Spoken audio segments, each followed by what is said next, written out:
Bonjour à toutes, bonjour à tous. Alors pour ceux qui ne me connaissent pas, je m'appelle Marc Doyer, je suis porte-parole de l'association Vérity France.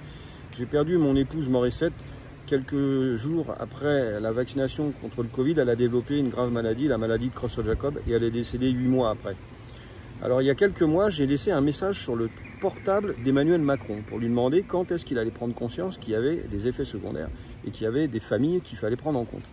Et bien ça m'a valu 15 jours après une descente de police chez moi à 6 h du matin, avec une perquisition et avec un chef d'accusation suite au message laissé pour menace de mort sur Emmanuel Macron. Alors bien évidemment, pendant des mois et des mois, j'ai crié au scandale en disant que j'avais absolument pas laissé de menace de mort et que j'allais pouvoir le prouver dès que je pourrais fournir le dossier du tribunal dans lequel, bien sûr, tout était noté, y compris le fameux message. Mais le problème, c'est que je n'avais pas pensé qu'il me faudrait plus de 4 mois pour récupérer ce dossier.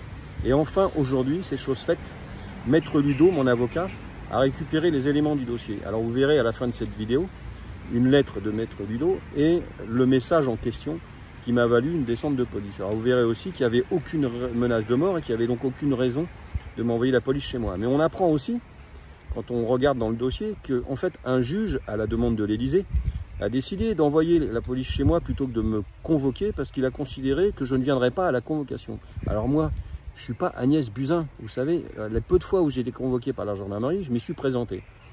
Et puis, on voit aussi qu'il a décidé que parce que j'étais ancien gilet jaune, parce qu'ils avaient soi-disant des armes chez moi, et parce que j'étais anti-vax, ben, il fallait m'envoyer la police. Enfin, anti-vax, moi, j'ai jamais été anti-vax, je suis dans les premiers vaccinés. Et si Morissette avait été anti-vax, ben, je ne serais pas là aujourd'hui, elle serait encore là aussi.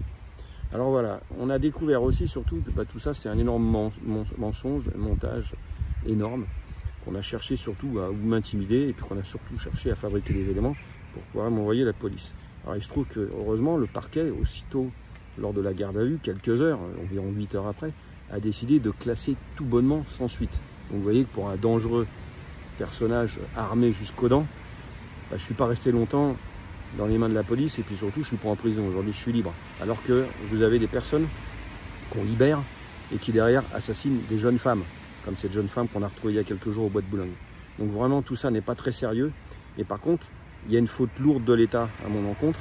Il y a aussi une complicité des journalistes qui ont raconté n'importe quoi. Et aujourd'hui, je ne compte pas en rester là. Et c'est pour ça que mon avocat annonce qu'on va porter plainte. Je vais porter plainte contre l'État pour faute lourde. Alors ça me fait mal de porter plainte contre l'État parce que j'ai l'impression vraiment que je porte plainte contre mon pays. Mais en fait, à la tête de ce pays, il y a des voyous. Il y a des voyous qui aujourd'hui utilisent ces services de l'État pour régler leurs problèmes personnels. Alors moi, à ces voyous, je leur dis une chose. C'est qu'en fait, un par un, je vous traînerai devant les tribunaux.